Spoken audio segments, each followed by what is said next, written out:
Hey guys, Way to Sword Combat Sports. We are a foam sword fighting organization.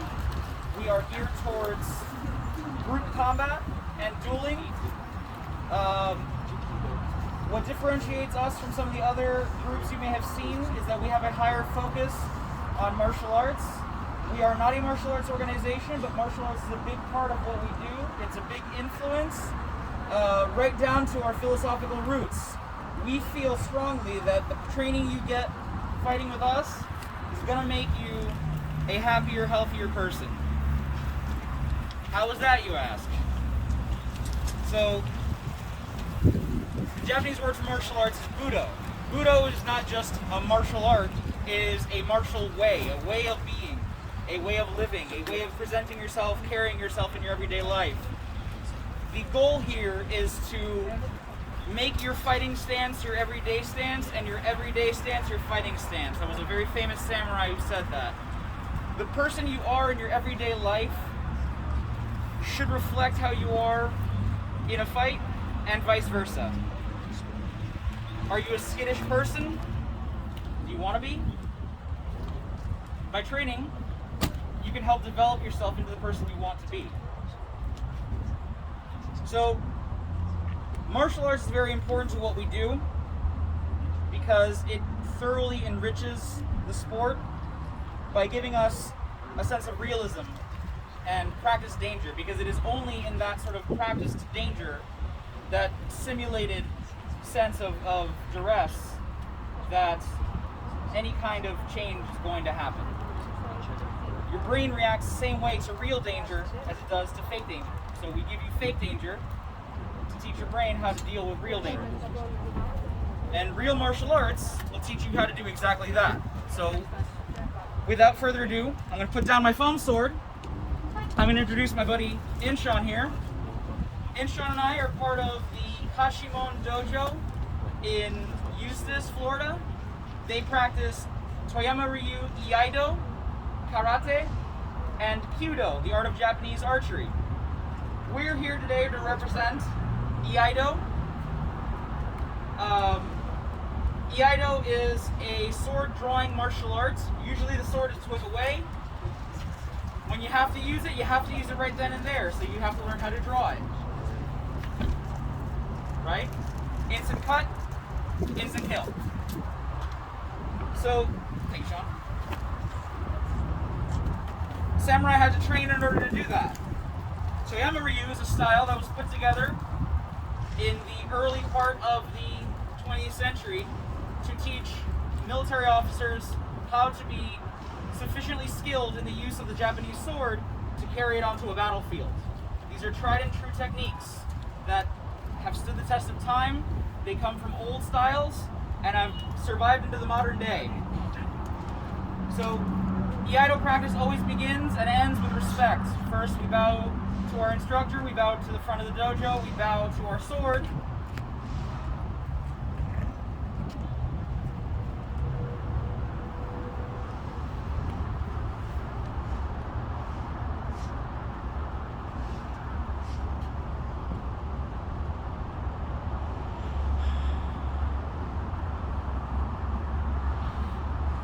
And then we're good to go. We practice our cuts, but we also practice drawing the sword, and this is several actions that happen in very quick succession in a very smooth operation. You disengage the sword from its sheath. You grasp the sword, you draw, you take position. Your draw might be a cut. You may be simply taking action, holding position.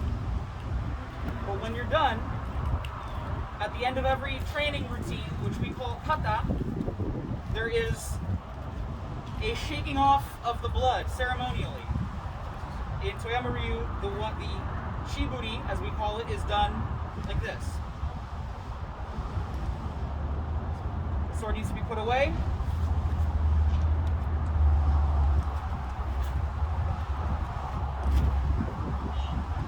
The sword is fixed back into its proper place.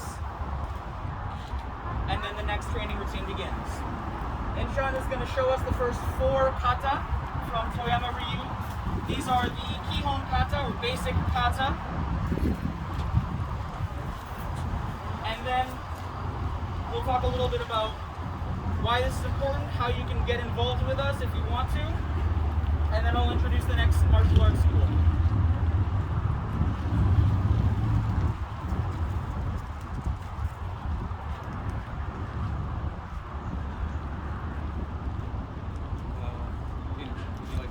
Okay, so the first kata we're going to do is Mae no Teki, enemy to the front. Nippon me, Mae no Teki. Hajime. Hey! Yeah!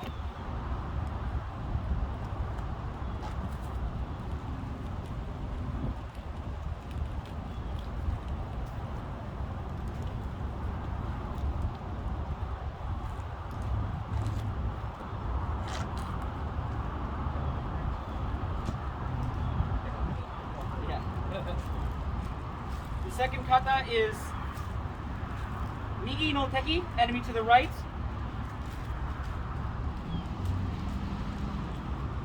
Nihon me, Migi no Teki.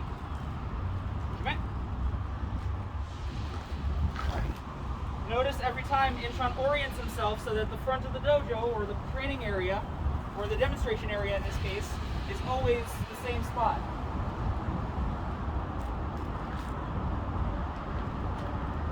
Hey! Yeah!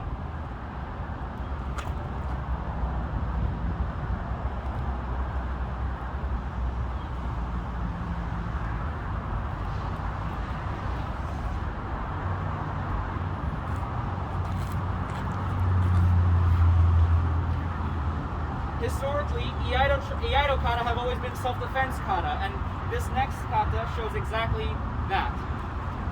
Someone tries to grab his sword, he stabs them. Someone else comes behind that guy to cut him down, he blocks and responds. Hidari no Teki. Hajime.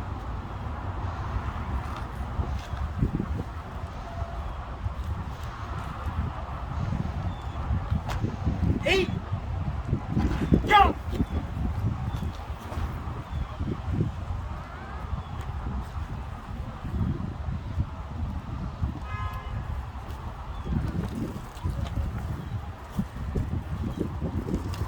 A samurai should never be surprised, and so a samurai always trains to be attacked when unawares.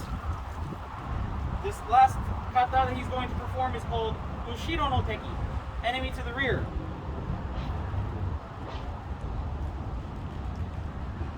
Incheon begins by making space for himself.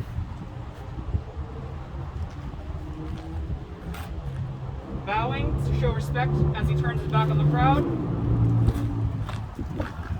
And then begins the kata. Eight! Yeah!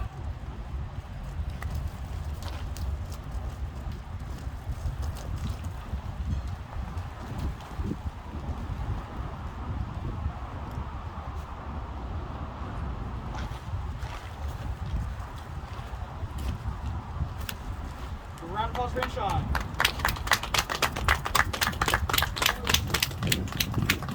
School in the Tri-County area. My name is Ben Kerr. I hold 2 master's degrees specializing in historical combat training. What we do is we teach from historical European manuscripts that were written down in the period, and we're basically training manuals for warriors, soldiers, that sort of type. And we work with those manuscripts to recreate the fighting of Europe as it would have been done and trained at the time. So we're going to start with one of the earliest manuals, the 133 manual, and we're going to work our way through up until modern era sword fighting. So just give us a second to put on some safety gear and we'll get started. We'd use, and most of those monks would have been ex-crusaders, Templars, Hospitallers, that sort of thing. So they were effective fighters in their day. So what we're going to show is a couple of techniques from 133. And the idea behind 133 is that I control the line. And that's a straight line between me and my opponent. So that I can most effectively deal with it.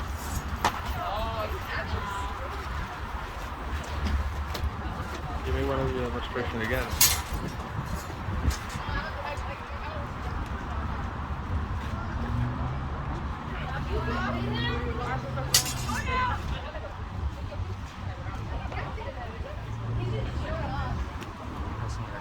Off the mask, like it's too late.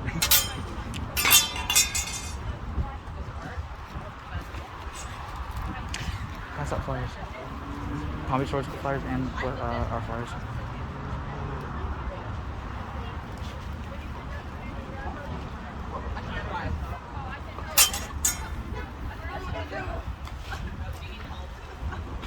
Okay, so you can see that I'm using both my sword and my buckler to control him. And this allows me to effectively kill my opponent without taking the risk on myself. The next one we're going to look at is longsword. We're looking at German longswords.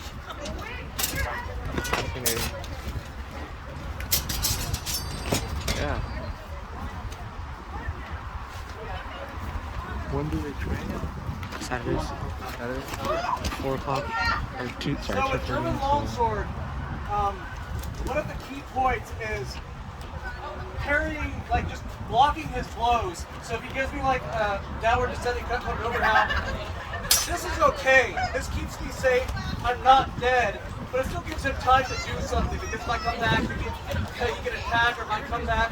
So what I want to do usually is block and kill him at the same time. And the way we do this, one of the ways to use it is using what are called master cuts or hidden cuts that let us do this. So for example, this first one, spare cow, it's a downward descending diagonal cut. I close the line, and I hit him at the same time with my sword. I'm safe, he's dead. There's also one, Zornhau Ort, literally Good a job. raft stroke. Bye bye, nice to meet you. He gives me that downward descending cut again. I close the line, but again, I don't block. I cut into him and thrust him in the face. Additionally, there's Krumpau, the crooked view, where he gives me that same cut. I knock his sword to the ground. We also have wrestling. If somebody comes in close, to be able to protect ourselves. So we cut, we close the distance. I grab both the swords. The swords are not scalpels, they're not lightsabers. If they don't slide in your hand, they can't cut you.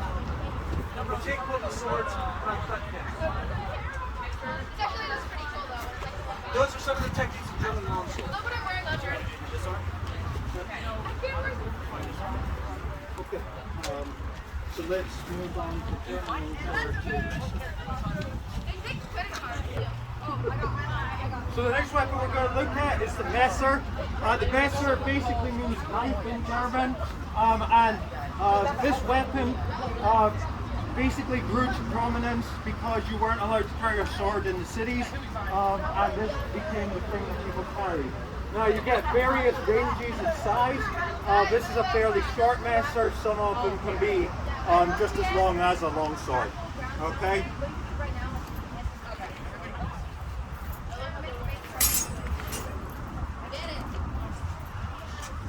The Messer is the first of the complex hilts, so what that means is this little addition here gives Cullen protection to do techniques that he wouldn't otherwise be able to do. So you can see here, he's caught my sword using the nail of this protrusion and is able to use it to get around me.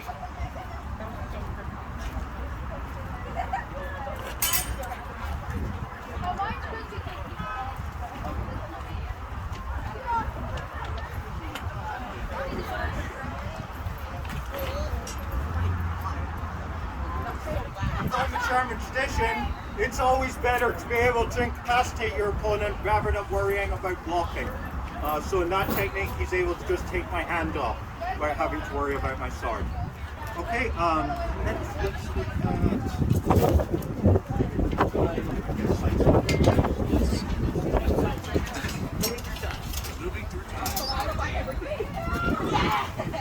at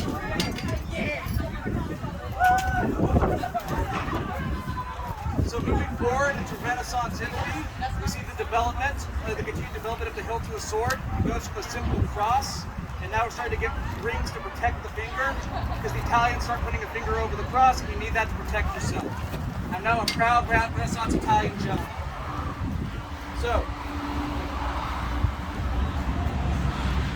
I'm going to take a guard that basically closes this line so he can't come down it, and then I invite to that shoulder, basically like daring him to come in. It's called Porta di Ferro Stretta, the close iron door.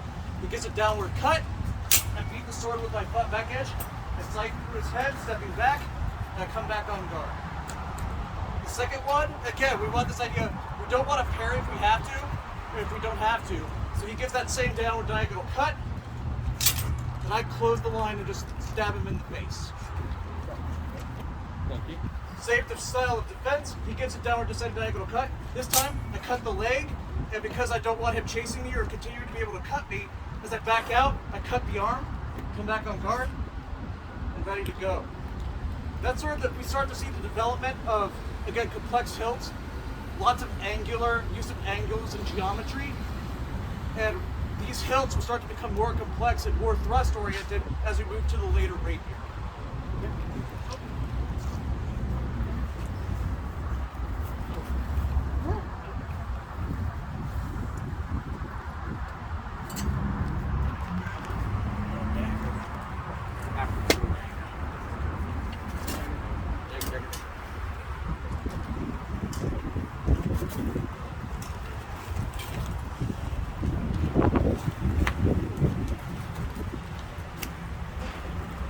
As we continue moving forward through time, we end up with the rapier, which is a fairly even more complex hilt, and then we start to see a lot of secondary weapons come into play.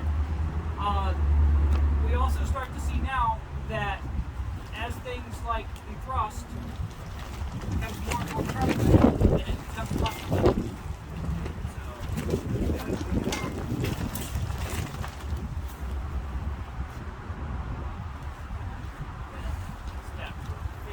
And then you also start to see some very different body movements. Step, face.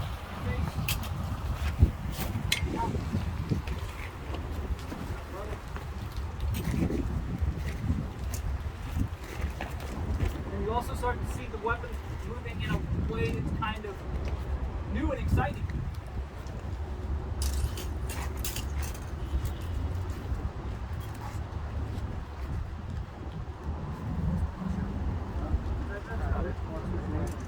Yep, those are the big ones. And that takes us past our Italian rapier into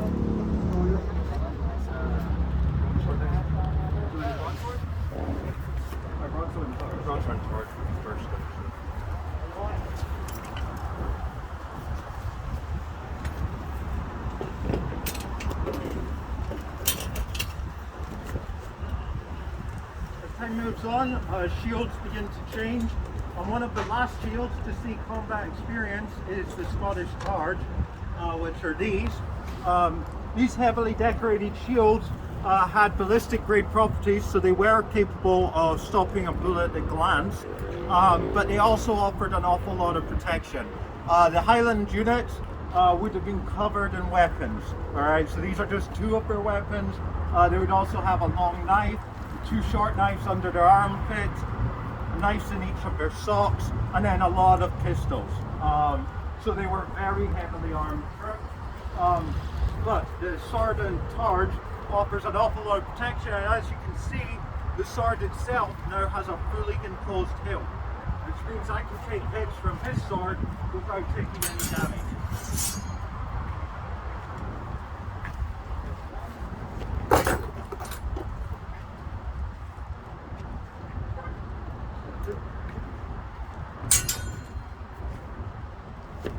And the shield becomes a weapon at this stage, so we're able to use it to break wrists, break ribs, all that sort of thing. Left!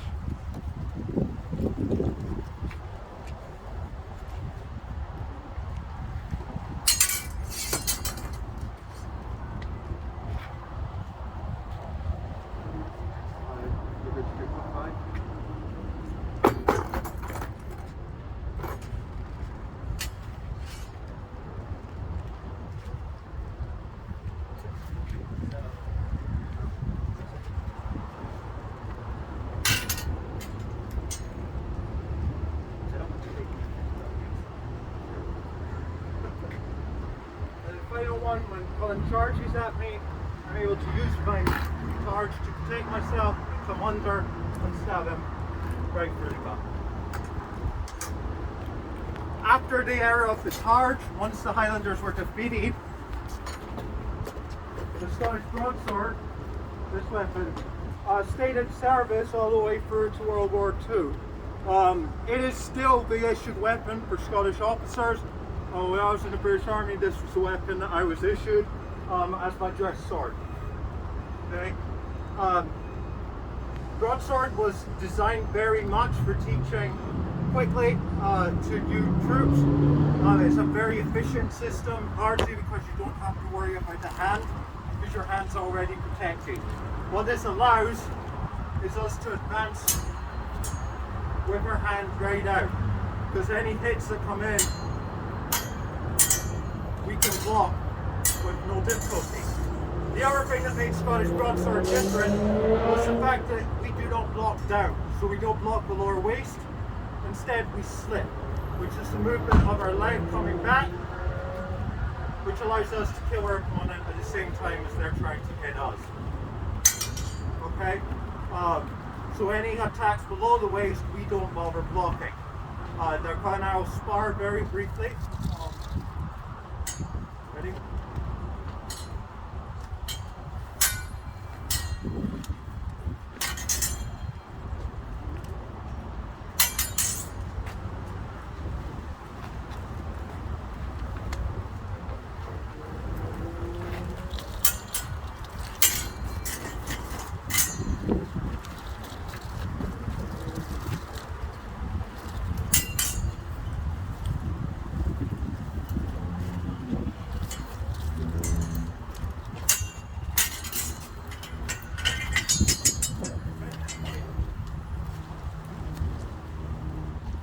And from that, hopefully you can see, the weapon gives us an awful lot of protection while allowing us to be very effective in the fight. This was a brief look at the European weapons and the tradition that they came from, starting from the earliest all the way through. Thank you to Colin and to Ryan. Hope you enjoyed. You personally, hope you enjoyed. Yeah. Thank you for coming out. Yay. And now we've got what?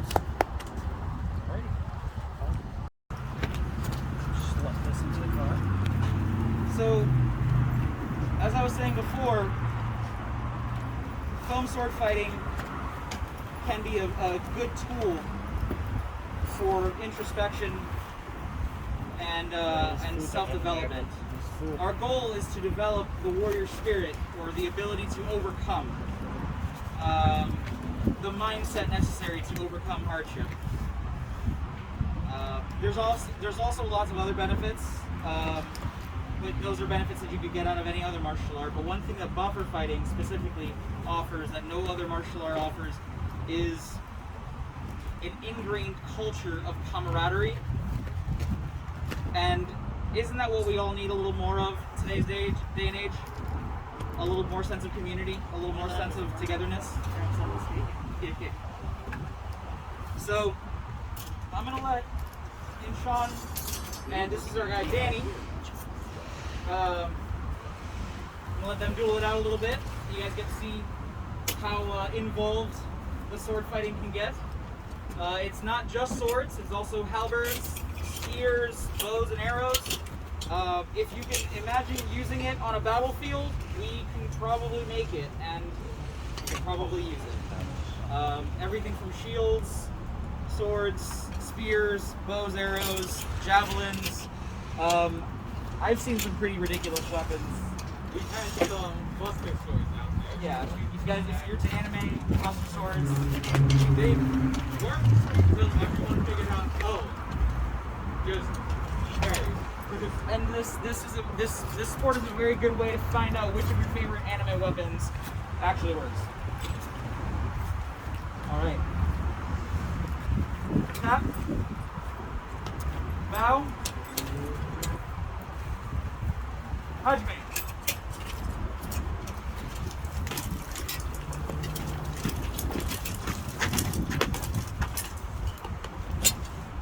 So we do this game on an honor-based system. The person who gets hit needs to signify that they got hit, maybe indicate where, call that they're dead, put their weapon on their head.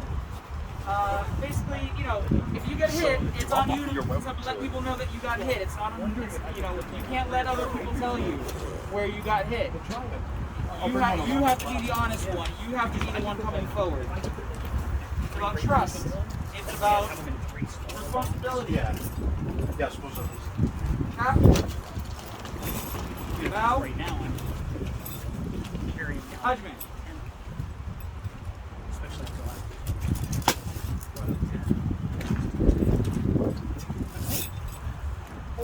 So, our main targets are the body and the top of the head. Just the top of the head. Heavier weapons are not permitted to hit the top of the head. They are only permitted to hit the body. But if you get hit in the arm, you lose the arm. If you get hit in the leg, you lose the leg. If you lose any two limbs, that is two arms, two legs, an arm and a leg, you die of blood loss. If you are stabbed in the body, you are dead. If you are stabbed in the face, whoever stabbed you in the face is not a very nice person because we don't allow stabs to the face. The face is not safe for the combat that we do, and therefore is not a legal target. The way we have the face ranged is anywhere below the cranium. So at the hair, where the hairline starts, to the little bump on the back of your head, that is the top of the head, and that is the only area where you are permitted to get hit. Or where you are permitted to hit it. From there down to the neck, not allowed to hit. Yep. Not a legal shot. Ben here either because he has no hair there. His hairline's up here too. Alright, tap. Ryan's got a lot of hair. He's spotted. Bow. His hairline's everywhere. Right. Judgment. I hope it's most of my family just great related and not move all. Like, Most of my family are the same. My dad lost his because of bullying on the shows. Never said no one. I had lost my life. I did the pinch. I said, "What are you telling me?" And the doctor was like, "Like,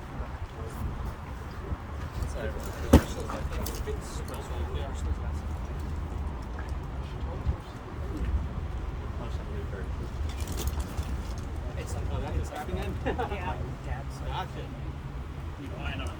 My mother died when she was 4, so coal mine accident. That's where those people. Golden Hollow. Yeah, coal mine bombs. So, forget that. They all have hair. It's gray.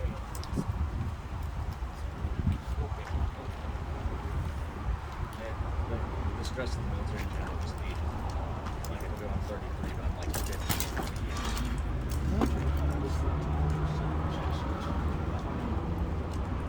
and it wasn't physical stress. It was like,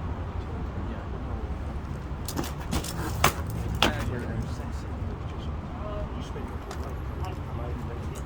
Yeah, hit the handle, so I don't think it went through.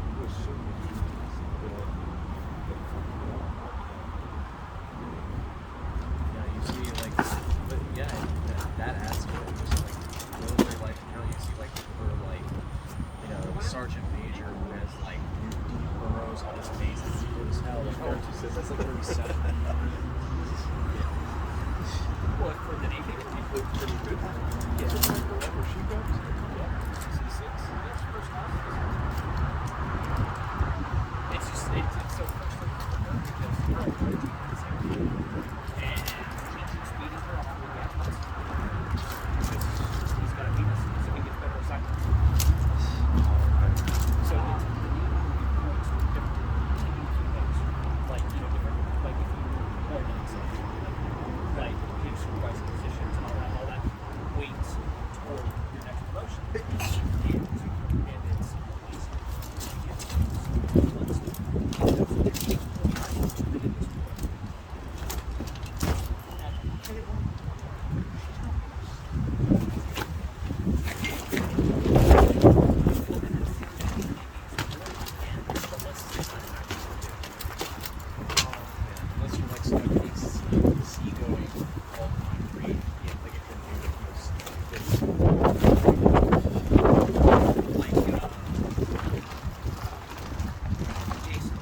very understood what it was. Yeah, she does like. She does. Yeah. All right, so that's all that is but a small glimpse of what kind of fighting we do. You've seen some of the martial arts we train. You can reach us on any of our Facebook pages. Palm Beach Sword School trains from 2:30 to 6:30 every Saturday at the American German Club on Lantana Boulevard. Lantana Road. Lantana Road. Lantana Road. Kashimon remote training. We practice every Friday in Green Acres. You can reach out to us to get in touch. And we have the Sword Combat Sports every Wednesday, 7:30 to 9:30 at Green Acres Freedom Park. All right, thanks for coming, guys.